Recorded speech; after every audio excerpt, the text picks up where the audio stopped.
Welcome to the Hinge with Noel and Jake, a spiritual meander on the mystery of being human.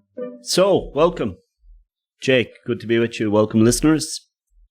Good morning, Noel. Yesterday, I got up at 4. I shower balancing on the fold-down bathroom seat for fear of athlete's foot. It works. I drop my suitcase and go through security. Order a coffee and drink it with distaste. Shall I take it back? Too much trouble. I read my book on Solitude until the gate is called. Gate 34.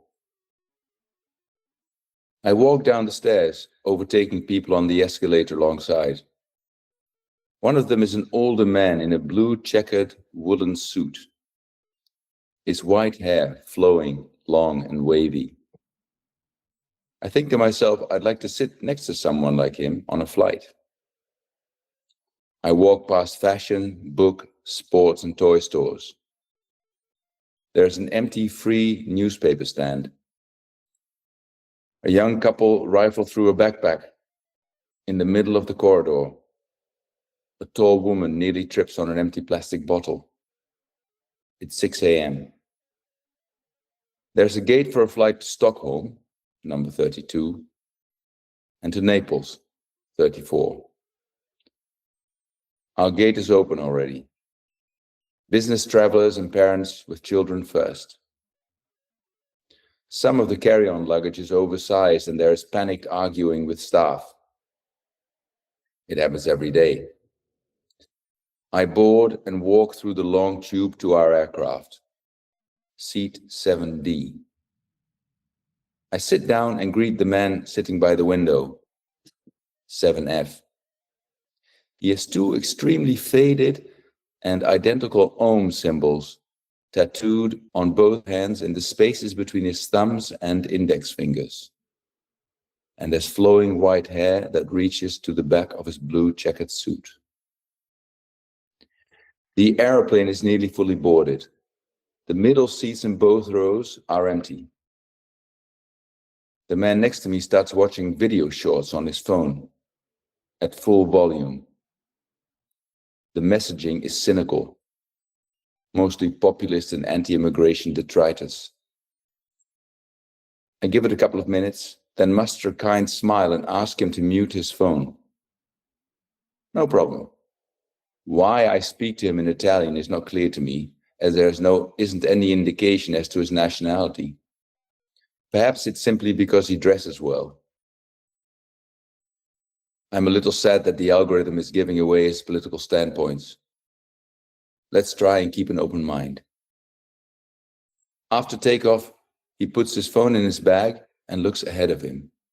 His eyes are open and he looks to be meditating. Then he looks at me and nods. I nod back. Is he going to Napoli? He shakes his head. Salerno. Does he live there? No, he grew up there. He lives in London. Family? Yes. Has he been in England long? Reasonably, about 34 years. He left home when he was very young and traveled all over Europe, living in Hamburg, Paris, Munich, Belgium even, for a short while. He doesn't know Amsterdam too well, though. He never had any children. He was a bad son, so he said to himself he'd probably make a poor father. He has always worked. He didn't go to school for long enough to learn to read and write. He was born not long after the war. They were poor, and he had to help earn money. As soon as he was old enough, his father told him he was on his own. He's always had work. Before the digital age, finding work was easy. You'd see someone with a job and you'd say to him, "Hey, can I have a job too?" Now it's become harder. You have to fill out applications. There's nothing wrong with technology, but digital started to place the process over the human being. It has made relationships secondary, a big mistake. He bought some land on a mountain outside of his village and has built a small house on it. They told him he should ask the council to extend the road to his house. He thinks it's an awful idea. He likes having to walk the last bit to his house.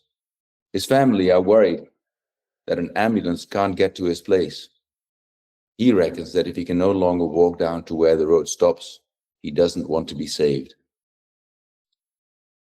He likes walking in the woods near his house. He likes the sound of the leaves, seeing and hearing the birds, noticing how the air smells different each day. He can't smell the air in London. It has no smell. But in the mountains here, he can smell differences. The smell of rain coming or storm. Am I Catholic? Yes. Do I like visiting monasteries? Yes, I'm an oblate. He could never be an oblate. He has regular contact with an Orthodox monastery when he is in Salerno. Too many rules are blockers to being with God. He doesn't believe in God. He knows. You only believe if you don't know. You have to make sure you know. Don't be fickle and you'll know. But often people commit and then don't. And so they prove they don't believe and are never able to make the step to knowing. It's all in the doing. It doesn't mean that you make no mistakes. You are human. But knowing there is God means that any outcome is right. You may not like what happens, but you know it is God's will. You don't know tentatively, you just know. You know. Therefore, we must act and come to know. He continues as I look at his calm old face. Jesus is a king, a priest, and a rabbi. He is a priest king from the order of Melchizedek, that is superior to the priesthood delineating from Aaron. He's a rabbi too. How else could he teach in the synagogues? He prefers to speak about God, Jesus, and the angels in the present tense, because what we know is not of the past. It is here and now. He offers me his hand and says, Luigi, I want to leave you with one last pearl, one last perlino. Do you think extraterrestrial beings exist? I wait for him to continue. When Jesus meets the Pharisees, he says, I am not of this world. And later, when he meets Pilate, he states, my kingdom is not of this world. So that means Jesus, the archangels, angels and saints are in another extraterrestrial world. He smiles and leans back into his seat. We are circling over Naples now. Do give me your number before you go. I would like it if we could meet again. Could you have made it up? Could you have made it up is right. I was with the the sensation of the meeting, of kind of traveling with you down the escalator, in the airport. I think all of us, have those experiences, it's early in the morning and, where you're, like it's great because, for listeners, obviously you've traveled, you're currently, where are you currently? I'm in the southern part of Italy, in the heel of the boot, near the on the Adriatic and between the Adriatic and Ionian Sea in Puglia, in a small town called Tullie, which has 5,000 inhabitants. It's lovely and quiet here. Yeah, and that because you're away for a number of weeks, isn't it? And for listeners, I'm in Madrid. I'm accompanying my friend who's Fergal. Shout out to Fergal, who's at a conference, UNICEF conference, and on parenting programs and community. And I'm thinking about how that trip already began. and your phrase there were different phrases, but I think you said something, Jake, like, I must keep an open mind. I must try to. I think we can all identify with that. Yeah, because I wanted to like this guy, right? And of course, it was some sort of a divine slap in the face. Like, I'd like to sit next to this guy.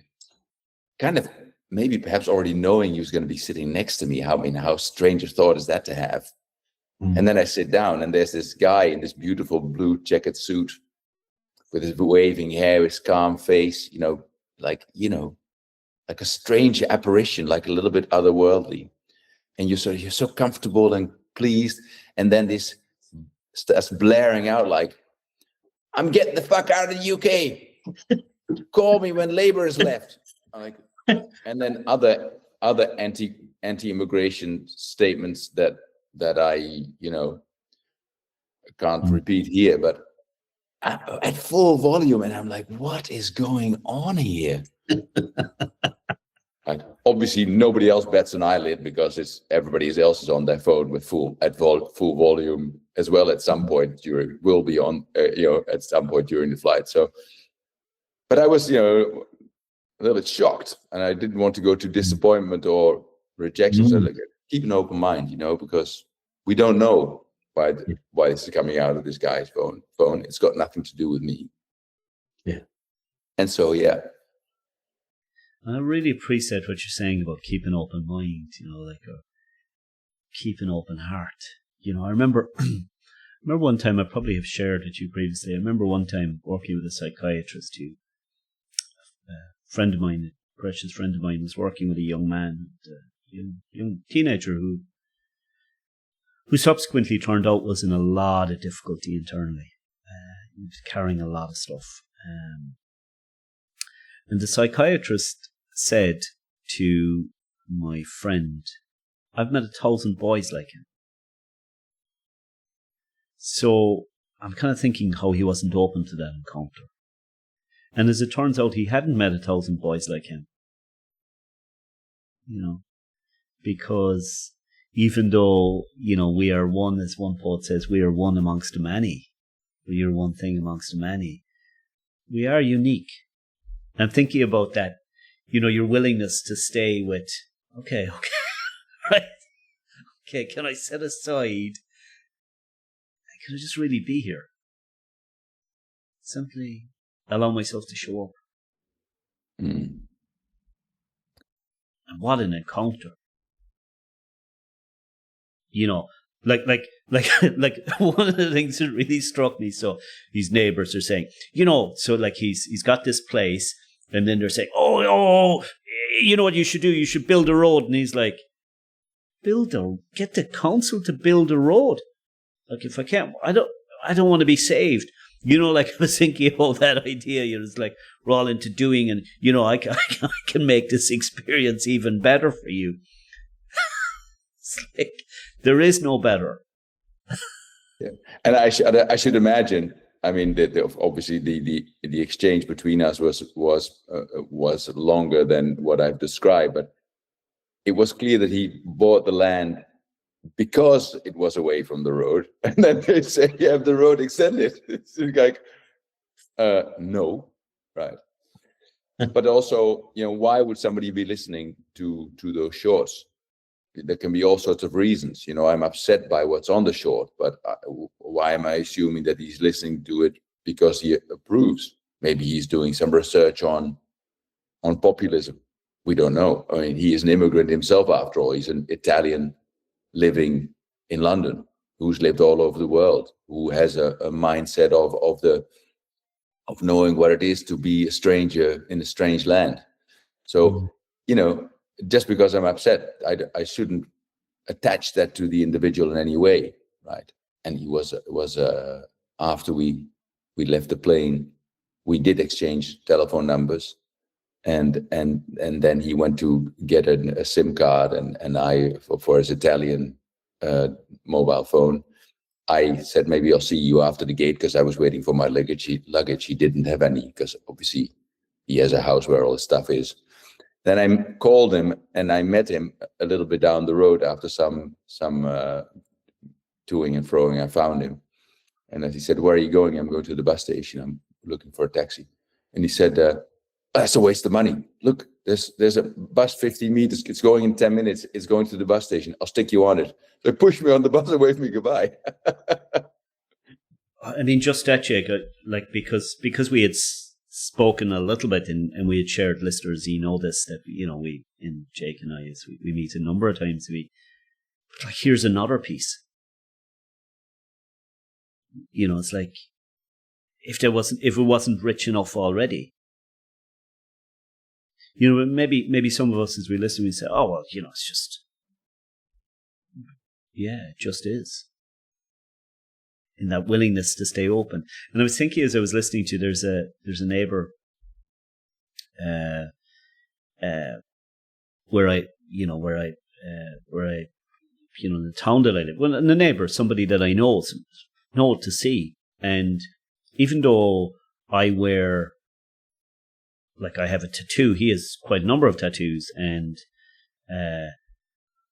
never really spoke to him, but I certainly have some latent judgments. And then I was at the supermarket one day and I was trying to get my shopping over to the counter after being paying for it.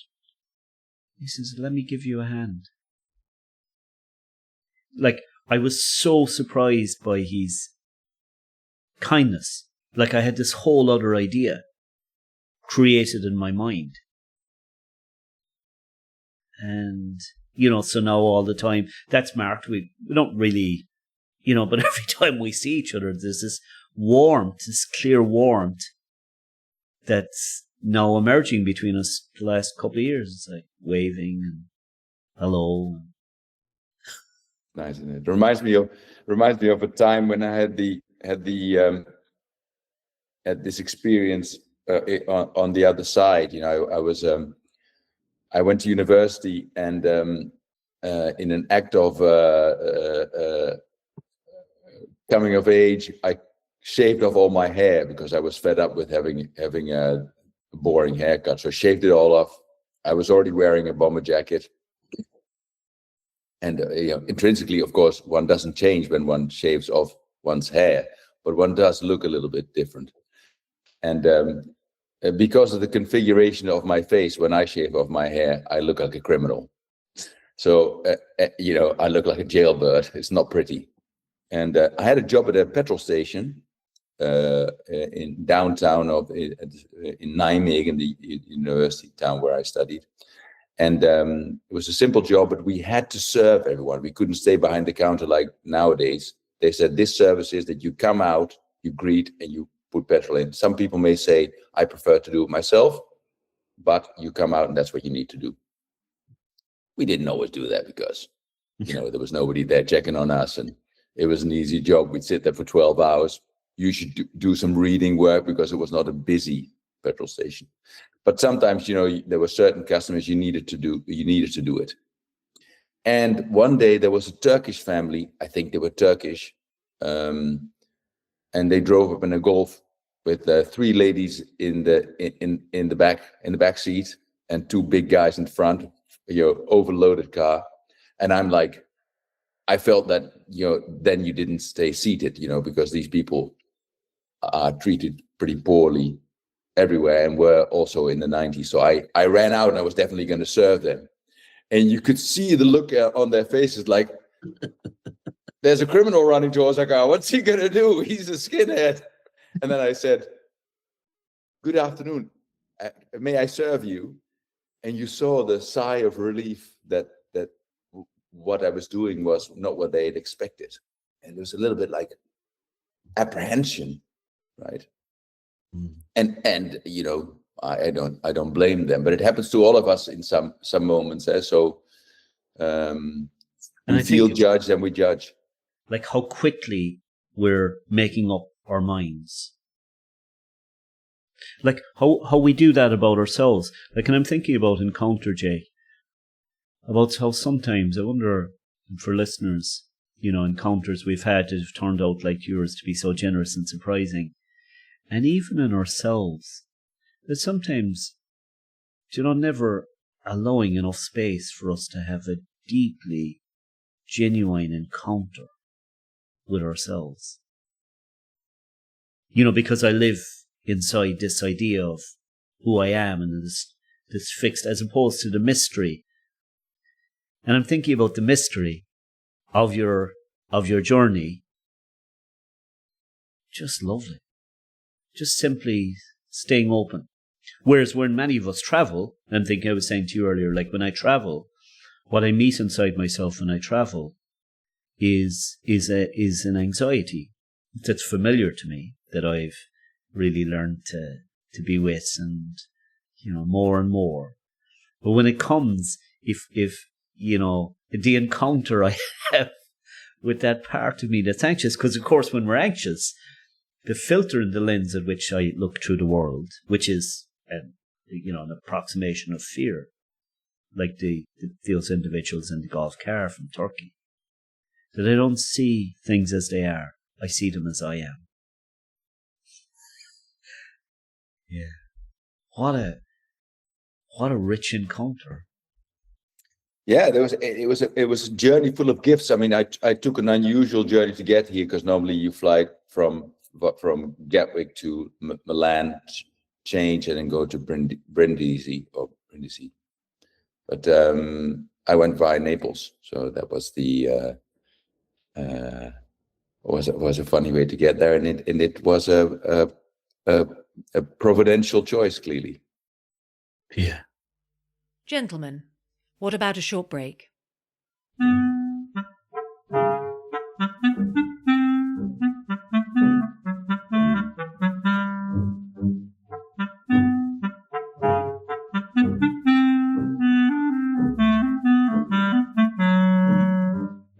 Welcome back to The Hinge. Yes, thank you, Annabelle, and yes, welcome back, listeners. Yeah, welcome back. Yeah, we were talking in the break about being surprised by encounter, and we were wondering, for listeners, we'd love to hear, as always. I imagine there were experiences where you were surprised by an encounter. Yeah. Have you got one that can help listeners a little bit? Yeah, here's one I prepared. Here's one I was with a number of years ago, and I was saying to listeners that I think lots of us can identify with this. That for some of us, when we travel, and there's some really interesting research to this, it tends to be very stressful for some of us, and you're moving away from your sense of familiarity and so forth. But I mean, the really interesting thing about that is when I move away from the familiar, and if I can be steady enough in myself, I'm orientated towards the encounter. So I'm traveling home from Albuquerque, great trip, 3 years ago. I'm sitting on the runway in Albuquerque, New Mexico, great place in the States. Shout out to all our American listeners. Thinking of you, holding you in heart and mind, all of you, and everybody is as we sit together. And so I'm after a very full week. I mean, how much better can it get? I'm really looking forward to going home to see my family. And there's a thunderstorm, and so I'm sitting on the runway, and I'm thinking, I'm not going to make this connection in Dallas. And so sure enough, arrive into Dallas, and even though the plane hasn't left, the pilot is unwilling to leave 7 passengers, exactly 7 of us, onto the plane. He's not. Yeah, he's set for going to the runway. So, and I am surprisingly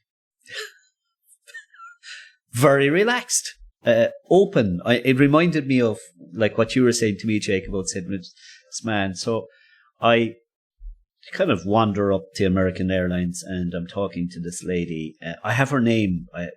Apologies to this. I have her name written down because I journal, and I was saying to her, want to get home to Ireland, and told the story. And she said, oh yeah, she was telling me different options, and said, "Oh, we could take you through London," and then she said, "No, London's very bad." And then it was, "Oh, Madrid, where I am at the moment," And he said, "Oh, no." Oh, then she said, which came as a total bolt out of the blue, Charlotte here. I said, "Charlotte." And, because I was explaining to her I'd like to be kind of edging towards home. And I said, "And I will get home, like, almost, I was hoping to get home the same time as if I got a flight from that." And she said, "Yes, sir." No, I found myself kind of going, this isn't making sense to me. No, I had to ask her where Charlotte was, but anyway, it's in is it North Carolina? I think it's North Carolina. Forgive my geography, listeners. So anyway, but just as I get on the gate, I said, I'm going to check this. So I checked and, was doing the time zone difference. That I was going to arrive home a little bit earlier, but still a day later. So I get on the plane and I say to myself on the plane, what in God's name am I going to Charlotte for? So that's the thought I have. So anyway, I get to Charlotte, it's late, and then I meet somebody else, and he's not a member of American Airlines, and I have to get myself organized to, different things and vouchers for the hotel. And he says, "No, you need to be at the airport early tomorrow," like really sternly, like, because you're on an international flight. And I start to laugh and I said, "Hey, the reason I didn't make it home to Ireland isn't because I was late to the airport. It's that, and I was having a laugh. There was no, and anyway, so I went off and, then a bit of chaos outside, and eventually organized, got into a taxi, and I'm passing, it's like 2:00 in the morning, and I'm in this place that I don't know. And do I have any, like, Carolina, do I have any, somewhere in me, maybe I start thinking Billy Graham. I'm not quite sure. I think he's from there, but I'm not quite sure. And then I see this university sign called George Mellon University, and arrive into the hotel, and I go to bed thinking, and I still have the same thought. What in God's name? Charlotte. So I wake in the morning and a poem comes to me immediately.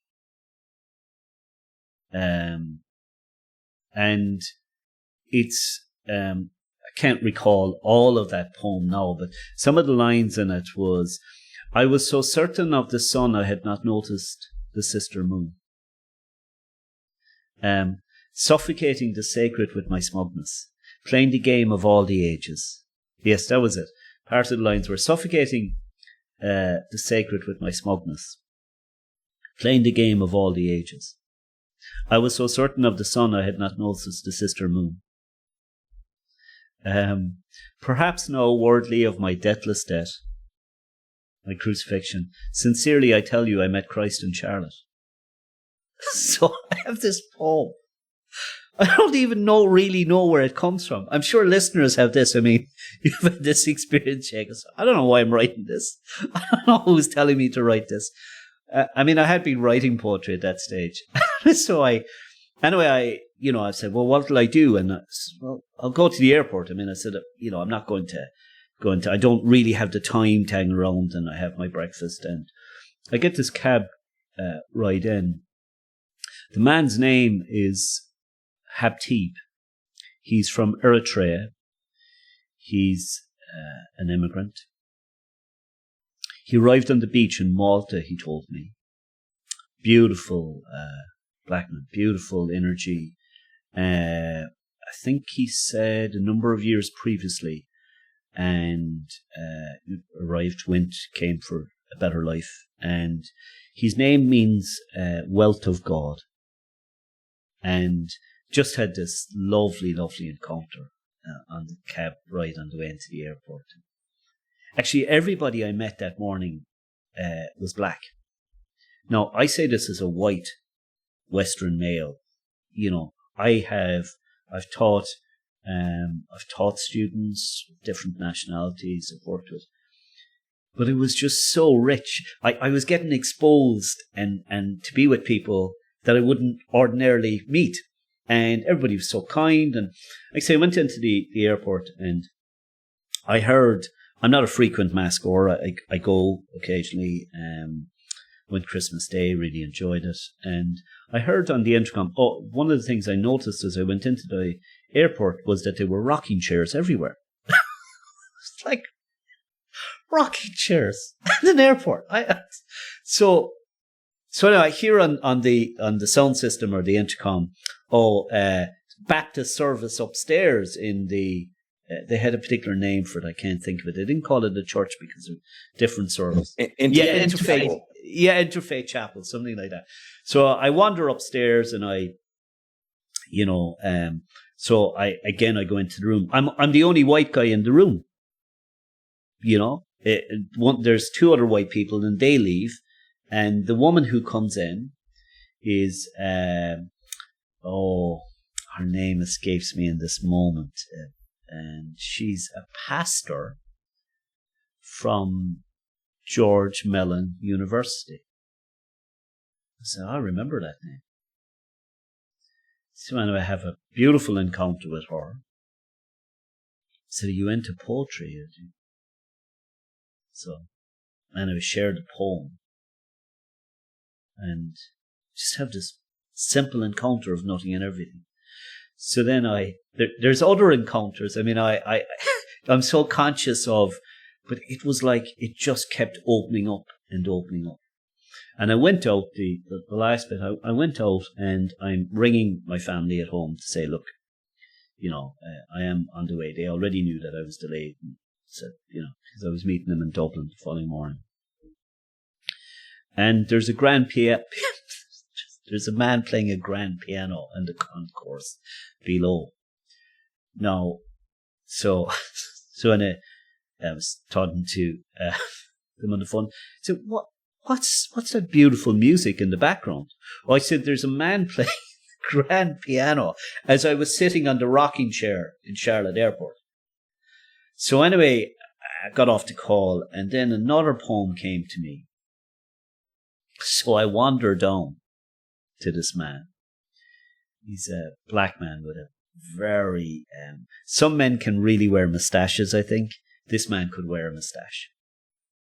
And so he's kind of stopped playing. So and I say, oh, excuse me. And I said, look, I don't normally do this. I said, I was listening to your music. And he said, I'm kind of in the middle of playing. You know the way sometimes when people say that, it kind of knocks you off balance. You kind of go, I'll just slink back off to where I came from. I'll get a Starbucks or where's the closest McDonald's that I can slink away in shame and hide and munch a Big Mac or something. Anyway, it didn't knock a stir out of me.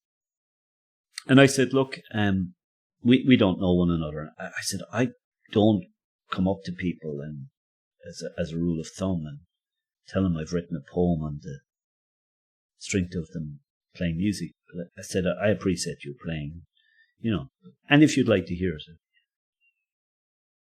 He says, sure. So some of the lines are, you're playing a preciousness of precision.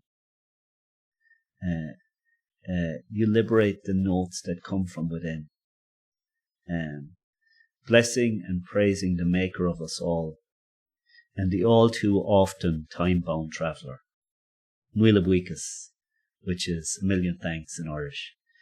And there's some more in the poem that I don't recall right now. But the man looks at me. I didn't know his name was Ron at this stage. And he said to me,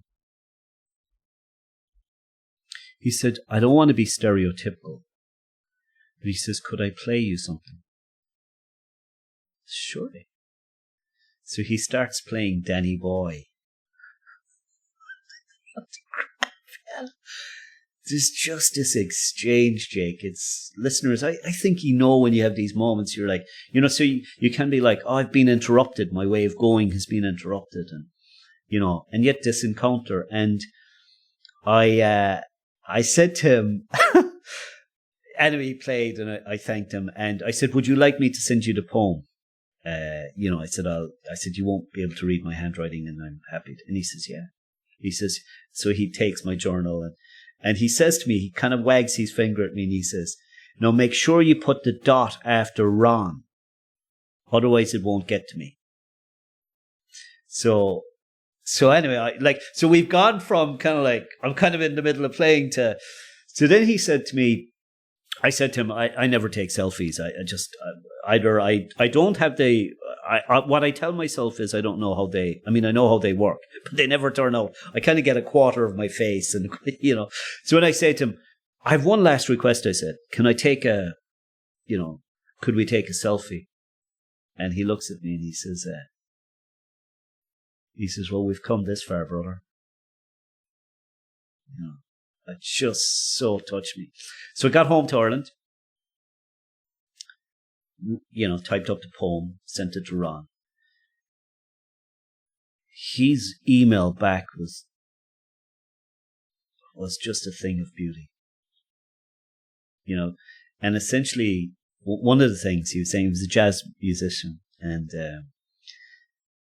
he said he'd had a lot of praise and affirmation of his playing over the years. And he says, nothing like this. And he said, I can't remember whether it was at the time or in the email, I'd have to go back and check the email. He said it was better than any dollar anybody has ever put in my jar. It's just, and you kind of think, I wonder, like you and your encounter, Jake, like if I was at Task Luigi, big shout out to Luigi, if you're listening, like being on the other side of the encounter with you. Because I think when we stop taking sides and we give ourselves over to simply showing up, and what I was so pleased about for myself as somebody, as I said, who can sometimes, in my anxiety when I travel, so that, and if you're anxious about getting someplace and you miss the moments, and that's what I was with. That's what I was with, listeners. I'm sure if we, if we stayed with it, you could think of, even as you've been listening, Jay,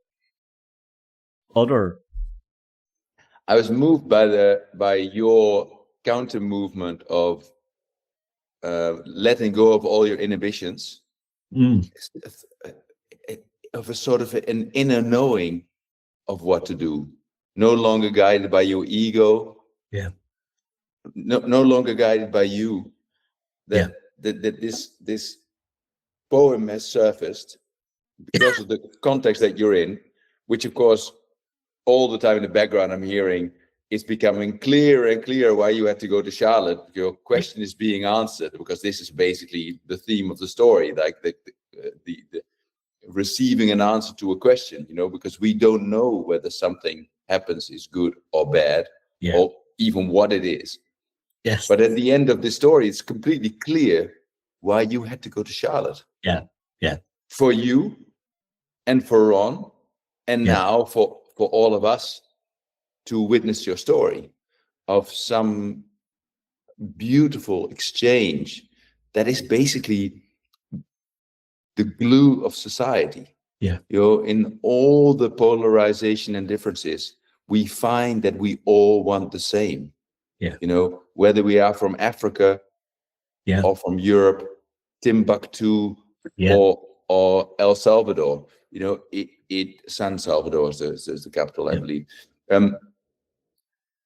And if we can let go of our inhibitions and our fears, which is basically being solipsistic, we're just busy with ourselves. I'm so worried that I have OCD. I don't like having dirty hands. That's just all about me. It's boring. Yeah. When I notice that I'm no longer washing my hands, it was because I was no longer busy with me, and I'm working toward kind of a divine union. Sounds a bit grand to say, but it is that. So you are the piece that I recognize in me. Ashes to ashes, dust to dust. Yeah. And it's a gift that sometimes we receive because you didn't decide to let go of your inhibitions and your fears. But he sent you to Charlotte. Yeah. Because it was the place where you could experience yourself in an extremely unusual way. And for listeners, I think for listeners, Jake, I think for listeners where it changed something of the trajectory of my life, because I probably from that point on, I began to take more seriously and continue to do that, to create a space for a deeper encounter inside myself, which was where the poetry comes from. Because somebody else had said, like the giving and receiving. And I'm thinking about what you were saying about the letting go of inhibitions, Jake, and I'm thinking about your, I must stay open, which feels like a prayer, something that comes from inside, and curiously, I use that a lot with myself here. And what I've learned is stay open, Noel. Who knows what's going to happen? Like yesterday, I'm in the supermarket and I'm looking at some things and I have no Spanish. I mean, I can say hello, I can say thanks, I can say please, which I think are really important words. And welcome and goodbye. And I'm just by the food counter and this woman, she's one of the staff there and I'm looking at the different foods and what do I get for lunch. And she goes, hola. Say, hola. It just, that sometimes it's the minute encounters. But she saw me, I saw her. And I'm thinking about what Valerie Kaur, or Valerie, or anybody who knows Valerie is listening, who is a Sikh, and she's got the Revolutionary Love Project. And she says, I think her book says, it's to see no stranger. And I think in the Sikh faith, a bit pretty much like you're saying, Jake, you're a part of me that I don't see yet. It's much more poetic, much more beautiful than that. Yeah, we're so it's a fearful society, that announces the number of immigrants or refugees that have landed on the shores of the country as if it's an invasion. These people are fleeing from war into our peaceful place where we have nothing to worry about. Yeah. When a foreign car drives through the street, the children chase it excitedly and they shout, Farangi, Farangi, Farangi, because it's exciting to see a stranger, not a problem. And this is a continent that has been raided and divided by us Western colonialists, and that's the thing of the past. But are we actually discontinuing it, or are we still now, continuing the fear narrative as if they've done something to us? I mean, it's the world upside down. This staying open, and I also like the tone of voice with which you said, "I must stay open," and I said, "I must stay open." No, I must stay open. It's a welcoming invitation. It's your opportunity. It's a blessing to remain open, enjoy it, because, I quote one of my own lines, there is no yield from an acid field. If you're negative and fearful, it's a small life. Expand, take a risk. And it's not really a risk. And you're describing now, Jake, what, I mean, those people who are listening, who are psychotherapists and neuroscience, that tell us all of this, that we begin to contract. And that's the lens in which I engage with the other. And I'm thinking about you and Luigi on the plane. And Luigi, who's traveled, like as you were saying, he's traveled. He's traveled to all of these different countries and it's so ordinary and extraordinary. It's so beautiful. It's so rich. And here we are that, it's like Ron, I'm a couple of years later and I'm still talking about Ron because something of the encounter just has stayed with me. And I'm thinking, to quote one of your fellow countrymen, And big shout out to all the great people who've come before us and that'll come after us. You know, everybody in between. Adrian Van Kahn, the Dutch psychotherapist, who says, you know, the human encounter is in essence the cure in the deepest sense. And that would be my wish for people, you know, as we move towards an end for today, you know, where actually people that you have encounters and you stay open to encounters that feel healing, even in the most surprising and unexpected places. Yes, and please notice and be attentive when it feels a bit awkward or strange. Might this be your opportunity to lean in and say, shall I give it a shot and say hello to this strange-looking man or this odd-looking woman? Because maybe they're just there waiting for you to do that. Yeah. And yeah, I love that, Jake, isn't it? Because I think when we lean in and we extend an invitation, because I'm just thinking about somebody very fond of shared with me one time where he spoke to a Ukrainian refugee in a part of Donegal, and they were talking about nothing and everything. He said when he came in and we sat together, he was just so pleased, not with himself. I mean, it was the encounter, you know, and because he said first he met a little bit of, it was a kind of sullenness and as he stayed with it, you know, he leaned into his your phrase, and it was like, this is just brilliant. It's possible. Beautiful. Always good to share time with you, Jake, and listeners, and Jer. Thank you for the encounter. Yeah, thank you for the encounter. Yeah. Here's to many more. Here's to many more. Thank you, Noel. Thank you, listeners. Hope to meet you here again next week. Same as. See you next week. Bye. God bless. You have been listening to The Hinge, a pod show presented by Noel O'Driscoll and Jake Espen, produced by Kellett. Join us next week for another episode of The Hinge.